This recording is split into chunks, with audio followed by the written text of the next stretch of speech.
Morning સવારના વાગ્યા છે 6 અને અમે લોકો પહોંચી ગયા છે અમારી ડેસ્ટિનેશન પ્રયાગરાજ યુપી। અહીંયા અમે લોકો શું કામ આવ્યા છીએ એ તો તમને મારા આગળના વ્લોગમાં ખબર પડી જ જશે। ઠંડીની વાત કરું તો અહીંયા ઠંડી સુરત કરતાં બહુ જ વધારે છે। સ્ટેશનથી અમારી ડેસ્ટિનેશન હજુ 2 કલાકનો રસ્તો છે।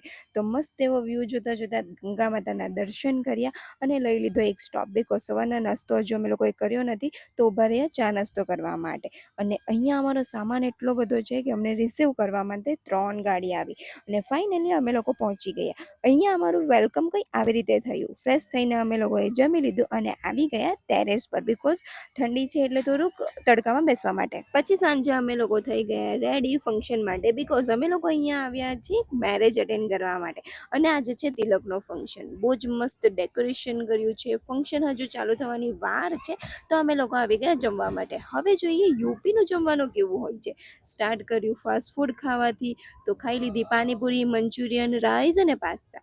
યુપીમાં આવ્યા હોય એટલે આ વસ્તુ તો કોમન છે, તો મેં પણ પકડીને પિક ક્લિક કરી દીધો અને આ રિયલ છે, કોઈ મેરામાં મળે એ વાલી નથી। એનીવેઝ પાછું ફોકસ કર્યું ખાવા પર અને અહીંયા જુઓ મમ્મીને કોટન કેન્ડી ખાવાનું મન થયું।